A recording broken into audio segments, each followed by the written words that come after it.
Bismillahirrahmanirrahim. Assalamualaikum warahmatullahi wabarakatuh. Apa kabarnya sahabat-sahabatku semua? Berjumpa kembali dengan saya Bahtiar Yusuf Salahuddin. Di video kali ini saya ingin mempraktekkan bagaimana cara membuat laporan keuangan di bidang jasa ya. Seperti biasa dalam bentuk studi kasus ya, agar lebih mudah dimengertinya. Dalam studi kasus ini, untuk lebih mudah saya diskenariokan ingin membuat usaha klinik ya, yang ada jasa dokternya. Jadi kita fokus bagaimana kita mencatat dan melaporkan setiap transaksi-transaksi yang terjadi di bisnis bidang jasa. Pertama, kita bisa buat dulu nama perusahaannya ya. Karena di sini kita mendukung multi perusahaan dan multi user. Jadi tinggal kita bisa klik ini nama perusahaannya. Di sini kita bisa klik kelola perusahaan. Nah, di sini ada perusahaan ini yang sedang aktif dan baru ada cabang BR Institute-nya. Nah, di sini kita bisa tambahkan perusahaannya. Nah, di sini kita tambahkan, misalnya kita isikan klinik PBR ya. Ininya kita menggunakan Pipo. Sebenarnya ini untuk bidang dagang ya, karena untuk bidang jasa tidak ada persediaan sama sekali. Kita submit. Nah, sudah ada ya, klinik PBR Institute. Sekarang, jadi cara penggunaan multi perusahaan ini kita bisa milih perusahaan mana ya. Nanti laporan keuangannya bisa secara terpisah berdasarkan perusahaannya. Jadi kalau kita ingin menginputkan transaksi yang terjadi di klinik PBR Institute, maka kita bisa klik pilih klinik PBR Institute. Nah, nanti ininya transaksinya semua masih kosong ya. Tuh masih kosong semua. Jadi langkah pertama, kalau kita misalkan ingin membuat sebuah klinik, kita bisa menginputkan modal awalnya terlebih dahulu ya, jika memang ada. Namun jika tidak ada, bisa langsung menginputkan transaksi-transaksi yang terjadinya. Di sini misal kita skenariokan ingin ada modal awal ya, misalkan kita modal awalnya ada kas, misalnya di sini kasnya misalnya 10 juta. Nah, kemudian kas ini sumbernya ini dari modal pribadi ya, tidak ada hutang atau pihak hutang atau lain ke pihak ketiga. Jadi di sini kita modal usahanya sama juga 10 juta. Seperti ini. Ketika selisihnya sudah 0, aktiva dan pasifanya sama, maka bisa kita langsung klik submit. Nah, modal awalnya sudah ada. Kita bisa langsung cek modal awalnya di neraca tuh sudah ada ya. Kas di tangan 10 juta. Di sini juga ada modal usaha 10 juta. Jadi sudah langsung balance. Laba ruginya pasti masih kosong ya, karena belum ada transaksi yang berkaitan dengan laba rugi. Setelah kita berhasil menginputkan menginputkan saldo awal, kemudian kita skenariokan klinik PBR ini sudah ada pasien ya, sudah memberikan jasa konsultasi dokter ke pasien misalnya. Kemudian kita mendapatkan fee. Nah, cara mencatatnya bisa kita menggunakan jurnal umum. Jadi kalau untuk jasa karena tidak ada berkaitan dengan stok persediaan, bisa hanya cukup menggunakan jurnal umum saja, atau juga bisa menggunakan kas masuk ya, bisa menggunakan banyak ya. Kalau misalkan kita butuh struk kasir, bisa kita menggunakan point of sales ini. Jika kita membutuhkan invoice, bisa kita inputkan di bagian faktur ini. Namun di sini kita ingin skenariokan menggunakan jurnal umum terlebih dahulu ya. Nanti kita skenariokan juga menggunakan yang lain, nanti kita lihat perbedaannya seperti apa. Jadi kita masuk ke daftar jurnal, kemudian kita tambah jurnal. Nah, di sini misalkan kita sudah mendapatkan jasa konsultasi, sudah memberikan jasa konsultasi kepada pasien ya. Kita misalkan mendapatkan honor atau pendapatan misalnya 500.000 secara cash, berarti kas di tangan bertambah di debit. Kemudian pendapatan pendapatan jasa di kredit 500.000 misalnya. Nah, udah kita simpan. Nah, sudah ada ya jurnalnya. Kemudian kita bisa lihat neraca saldonya sudah balance 500.000.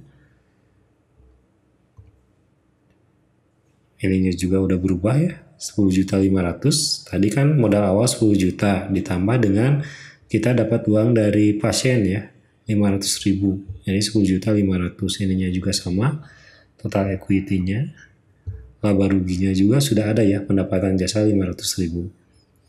Sekarang misalkan kita ingin memberikan pendapatan jasa namun ingin bisa mengeluarkan struk kasir. Nah, bisa kita melalui modul POS. Kita bisa inputkan di sini. Nah, namun harus ditambahkan dulu produknya. Misalnya di sini jenisnya layanan. Jasa konsultasi dokter. Kategori barang kita tambah konsultasi. Kita kasih warna untuk penanda saja. Kita kasih warna ini biru. Oh, sudah ada konsultasi. Misalnya 1 kali konsultasi 100.000. Oke, PPN-nya misalkan kita tidak ada PPN. Kalau ada bisa diisikan di sini. Kalau kita skenariokan aja PPN-nya 11% yang terbaru peraturannya. Kita simpan. Ini sebenarnya tidak perlu ya, satuannya per konsultasi gitu. Konsultasi seperti itu bisa kita simpan. Sudah ada di sini. Kita tambahkan. Nah, misalkan konsultasinya 1. Diskon misalkan tidak ada diskon, kemudian kita jumlah yang dibayarnya misalnya 120.000. Jadi ini totalnya 100.000 konsultasinya. Kemudian jumlah diskonnya tidak ada, jumlah pajaknya PPN tadi 11% 11.000, jadi total 111.000. Nah, kemudian kembaliannya 9.000, kita cetak struk. Nah, sudah ada ya, ini bisa langsung kita cetak struknya, kita kasih ke pasien atau ke customer. Jasa konsultasi, 100.000 per konsultasi. Ini sudah ada rinciannya. Kita langsung bisa cetak, langsung kalau sudah terhubung dengan printer thermal kasir, langsung dicetak. Nah, atau bisa disimpan PDF-nya, kita klik download, kita save. Nah, nanti ada arsip dalam bentuk PDF-nya. Nah, kurang lebih seperti itu, dan jurnalnya juga sudah otomatis ya. Kita lihat di penjualan, nah sudah ada, tuh pendapatan jasa bertambah 100.000, kas di tangan 111.000, PPN 11.000. Jadi sama ya kurang lebih jurnalnya dengan yang tadi kita inputkan melalui jurnal umum. Nih, cuma bedanya ini tidak ada PPN. Tapi prinsipnya sama tuh, kas di tangan di debit dan pendapatan jasa di kredit. Pendapat jasa di kredit dan kas di tangan di debit. Ini untuk PPN keluarannya. Jadi sudah seperti itu ya. Jadi sama. Yang membedakannya adalah kalau di jurnal umum tidak bisa ngeprint struk kasir, sedangkan kalau melalui modul POS kita bisa ngeprint struk kasirnya. Jadi untuk ngelink dengan laporan keuangan juga sama, semuanya tidak ada perbedaan. Dengan arus kasnya juga sama ya. Kemudian selanjutnya misalkan kita skenariokan masih tentang pendapatan ya. Misalkan ada instansi atau perusahaan ya yang ingin konsultasi ke kita tapi bayarnya tidak cash ya, misalkan seminggu atau sebulan kemudian. Bisa juga ya kita skenariokan seperti itu. Kita melakukannya melalui jurnal umum saja ya. Namun satu lagi ya, kalau misalkan kita butuh invoice, nah seperti ini ya skenarionya tidak cash pembayarannya, nah bisa kita dibuatkan atau dicatat transaksinya di modul faktur ya, di bagian menu penjualan di modul faktur. Kemudian kita klik buat penjualan. Nah, kalau kita tidak melalui proses penawaran, pesanan, tapi langsung penagihan, kita bisa langsung buat penagihannya saja atau invoice-nya saja tanpa harus melewati fase penawaran dan pesanan. Kita buat penagihannya, ini pelanggannya bisa ya kita, kalau misalkan namanya ada, bisa kita tambah pelanggan baru. Di sini kita pelanggan umum aja. Kemudian kita pilih produk jasa konsultasi dokter. Nih sudah ada 11.000 sama ya. Misalkan ada 10 orang pasiennya nih. 10 jadi 1 juta atau 110. Oke, kita simpan. Nah, kemudian kita bisa cetak invoice fakturnya. Nih fakturnya. Dari BBR Institute, klinik BBR Institute, ada namanya, alamat. Ini nama alamat pelanggannya ya. Kalau nanti diisi di database pelanggan, di sini otomatis muncul jasa konsultasi dokter 10 pasiennya misalnya. Atau invoice. Ya, sudah bisa, tinggal kita cetak. Nah, ketika sudah terhubung dengan printer, cetak, langsung terprint dokumennya. Tanpa harus membuat manual ya dokumen fakturnya. Jadi bisa sangat mempersingkat waktu ya dengan menggunakan software akuntansi BBR Institute ini. Kemudian kita close, kita lihat jurnalnya seperti apa. Nih jurnalnya masih sama ya, seperti yang ada di POS. Tuh. Bedanya hanya kalau melalui POS yang di print adalah struktur kasirnya, sedangkan kalau di modul faktur adalah invoice-nya. Untuk jurnal dan kesalahannya masih sama. Kalau yang perbedaannya, karena kalau di POS hanya untuk transaksi cash saja, di sini transaksinya tidak tunai ya. Tapi misalkan dibayarnya ini per bulan atau per minggu. Jadi di sini diakuinya piutang usaha, bukan kas di tangan. Karena memang belum menerima pembayaran dari customer atau dari pasiennya. Misalkan kita telah menerima pembayaran nih, kita masuk ke menu penjualan, faktur, nih sudah ada di sini. Oh sudah ada, kita bisa langsung tindakannya terima pembayaran langsung. Terima pembayaran, store-nya kemana? Ke kas di tangan, atau bisa ke akun-akun bank lainnya. Nah, bisa dibuat akunnya di modul bank. Ini di sini 1 juta lah. Jadi kalau kita langsung diterimanya semua di sini semua, atau misalkan setengahnya bisa di sini diinputkan di jumlah. Kalau sudah kita klik tombol simpan, nah sudah langsung lunas ya. Kita langsung bisa cetak pembayarannya, atau kwitansi pembayarannya 1.110.000. Jadi seperti ini ya untuk cara penggunaan dari 3 jenis inputan data ya. Bisa dilihat perbedaannya. Jadi ada 3 ya, ada 3 alternatif untuk bisa menginputkan pendapatan jasa. Bisa dari jurnal umum, modul pos, dan juga modul faktur.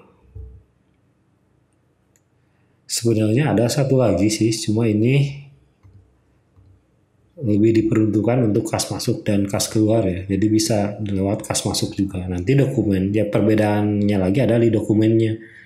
Kalau di kas masuk, misalkan kita menerima kas dari pelanggan atau pasien tadi jasa konsultasi, yang ada adalah dokumennya adalah slip pemasukan atau voucher kas masuk.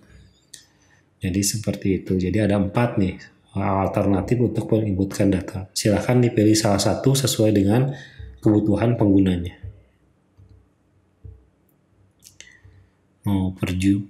Per jurnalnya.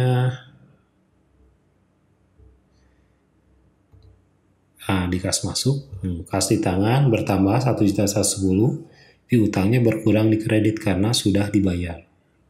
Nah, seperti itu. Kemudian skenario transaksi lain yang terkait di bidang jasa ini yang sering adalah kita kebalikannya dari yang tadi ya. Kalau yang tadi kan kita memberikan jasa ke customer atau ke pasien, namun pembayarannya itu beberapa tidak langsung tunai ya, tapi ada jangka waktu beberapa hari atau beberapa bulan. Jadi kita tadi masuknya ke pendapatan ke piutang ya. Nah, kalau kebalikannya adalah kita memberikan jasa ya, Kalau kebalikannya, jadi customer atau pasien ini membayar duluan ke kita ya untuk biaya konsultasi ke dokter misalnya dalam kasus ini. Namun konsultasinya misalnya tidak langsung hari ini ya, misalnya 10 hari atau 20 hari. Nah itu gimana cara menginputkan datanya? Kita contohkan untuk lebih mudah menggunakan modul jurnal umum saja ya. Kita klik tambah jurnal. Nah, di sini kita bisa pilih akunnya adalah pendapatan jasa dibayar di muka. Di sini sepertinya belum ada ya. Nah, kalau belum ada, kita bisa buat dulu akunnya. Kita ke daftar akun, kemudian tambah akun. Masuknya ke liability ya, jadi hutang ya. Karena si customer sudah bayar duluan, tapi jasanya belum kita berikan. Nah, jadi masuknya ke hutang.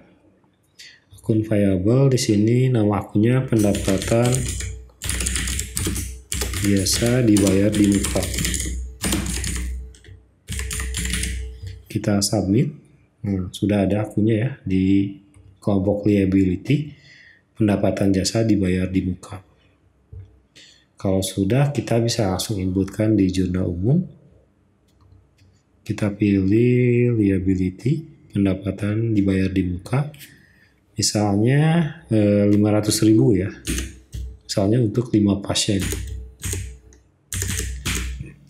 Jadi dia atau si customer bayar duluan, namun pendapatan jasanya belum kita berikan, jadi hutang ya. Karena dia bayarnya cash, maka kas di tangan juga bertambah. Ini harusnya di kredit ya. Di kredit 500.000. Si kasnya bertambah 500.000. Kita simpan. Nah, sudah ya. Langsung ada jurnalnya, pendapatan jasa dibayar di muka 500.000, kas di tangannya di debit 500.000. Kemudian ketika jasanya sudah diberikan, maka harus dilakukan jurnal kembali ya. Jurnalnya adalah yang tadi liability hutang berkurang karena kan sudah kita berikan jasanya. Jadi pendapatan jasa dibayar di muka berkurang di debit 500.000. Kemudian ininya adalah akun pendapatan. Baru kita akui pendapatan jasanya. Income pendapatan jasa. Jadi seperti ini. Pendapatan jasanya pertama di kredit 500.000. Kita simpan. Nah, sudah langsung ya. Nah, jadi jurnal kebalikannya ya, dari asalnya di kredit, di debit. Jadi ini dia 0. Jadi kita sudah tidak punya hutang lagi ya. Karena sudah diberikan jasanya dan pendapatan jasanya sudah diakui bertambah di kredit 500.000. Jadi kesananya juga sama, sudah otomatis, neracanya otomatis, sudah ada, laba ruginya sudah ada, pendapatan jasa, perubahan modal ada, arus kas, jadi sudah lengkap ya. Hanya tinggal menginputkan transaksi-transaksinya saja. Kemudian jadi seperti itu ya mengenai transaksi yang sering terjadi di bidang jasa yang berkaitan dengan pendapatan. Sekarang kalau namanya bisnis atau usaha pasti ada sesuatu yang dikorbankan ya dalam bentuk biaya. Misalkan kita membayar biaya sewa tempat. Alternatifnya kita bisa menggunakan jurnal umum yang seperti jurnal umum ini di daftar jurnal umum, atau bisa menggunakan pengeluaran ya, biaya ya, modul biaya atau modul pengeluaran. Sini kita bisa buat biaya baru. Perbedaannya hampir sama ya. Perbedaannya kalau di jurnal umum kita tidak bisa menerbitkan dokumen bukti pengeluaran atau slip pengeluaran otomatisnya. Sedangkan kalau menggunakan biaya pengeluaran ini kita bisa mencetak dokumen biaya pengeluarannya. Kita contohkan melalui jurnal umum terlebih dahulu ya. Kita jurnal umum.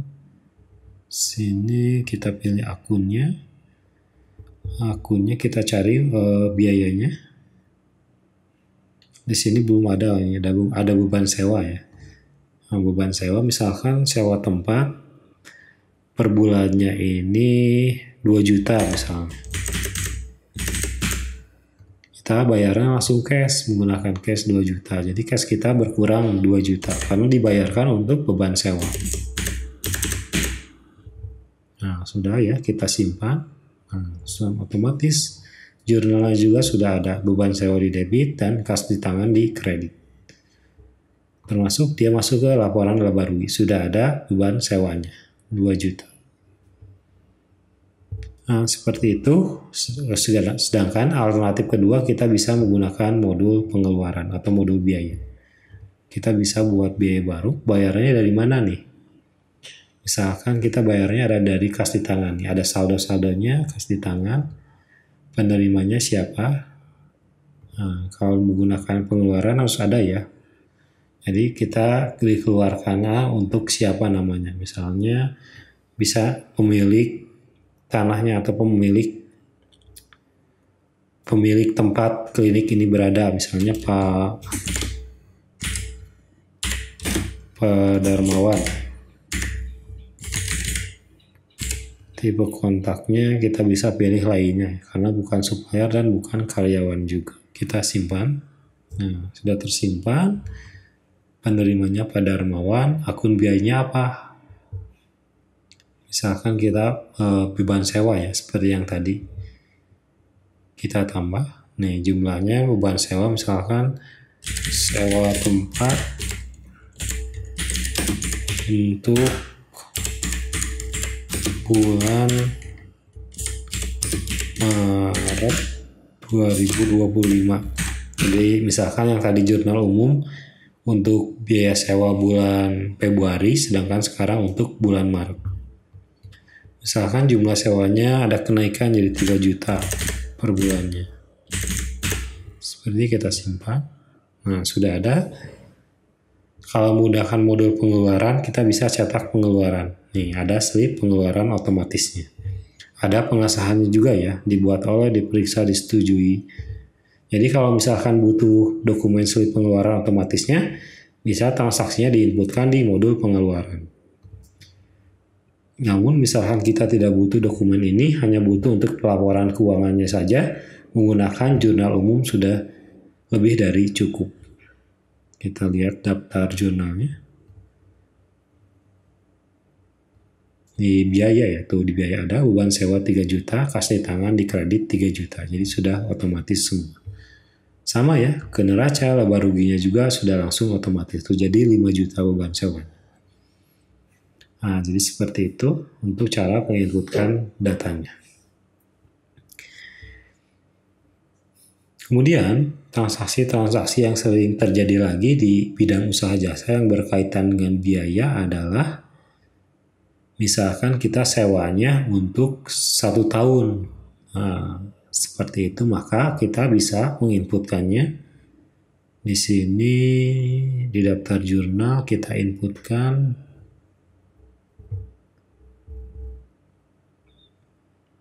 kita masuknya ke aset.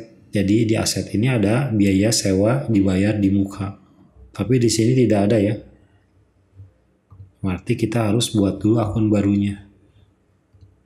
Di aset tipenya ada current aset.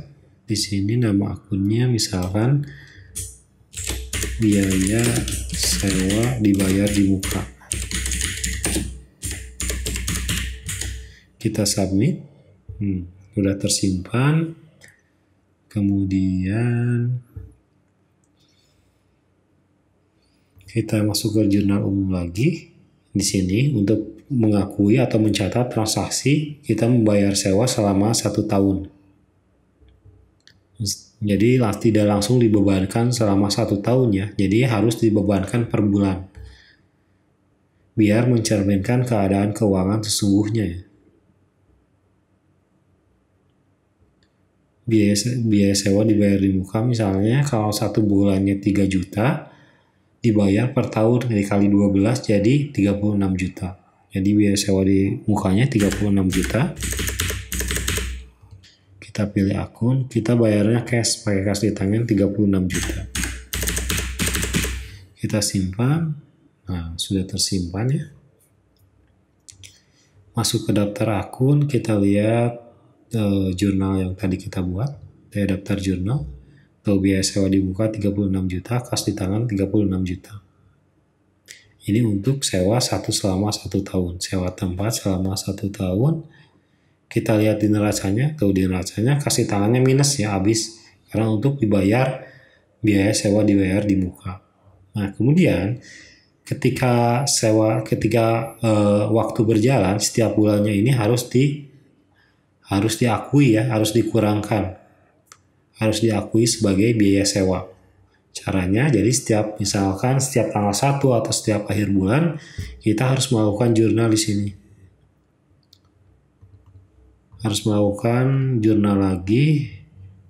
Misalkan sudah 1 bulan nih, 1 bulan sudah berlalu misalnya. Berarti kita di sininya harus ada expense biaya sewa. Biaya sewanya 3 juta karena kan tadi per bulannya 3 juta namun dibayarkan selama 1 tahun yaitu 36 juta. Berarti di sini kita 3 juta biaya sewa. Nah, akun yang dikreditnya ini bukan kas ya. Karena kan kas sudah dibayarkan selama 1 tahun. Jadi tidak ada berkaitan dengan kas lagi. Apa kemudian yang harus dikreditkan? Yang harus dikreditkan adalah akun yang tadi, yang biaya sewa dibayar di muka. Ini seperti ini. Dikreditkan 3 juta. Nah, seperti ini kita simpan. Nah, jadi diakui sebagai beban sewanya itu bertahap setiap bulan ya. Tidak langsung 1 tahun diakuinya. Tujuannya agar bisa merealisasikan, mencerminkan keuangan yang sesungguhnya. Karena kalau kita misalkan langsung dibebankan 1 tahun 36 juta, laba ruginya bakal minus gede. Padahal yang sebenarnya adalah ini untuk biaya sewa 1 tahun bukan per bulan. Jadi seperti ini. Harus diakuinya selama per bulan. Jadi kurang lebih seperti itu ya untuk konsep dasarnya membuat laporan keuangan di bidang jasa. Jadi sama ya untuk semua transaksi seperti itu, sisi konsepnya tinggal diaplikasikan saja. Jadi kita sudah ada ya buku besarnya, daftar jurnalnya sudah lengkap semua. Sudah ada. Neracanya ada. Laporan laba ruginya ada. Perubahan modal ada. Jadi sudah lengkap semua. Jadi mungkin sekian ya yang bisa saya jelaskan terkait dengan cara membuat laporan keuangan di bidang perusahaan jasa. Jika masih ada yang kurang jelas atau masih bingung bisa langsung ditanyakan di kolom komentar ya. Nanti kita akan lanjut diskusi. Dan jika ingin menggunakan software akuntansi ini bisa dipesan di yang link pemesanannya ada di deskripsi ya. Terima kasih banyak telah menyimak video ini sampai akhir. Saya Bahtiar Yusuf undur diri. Assalamualaikum warahmatullahi wabarakatuh.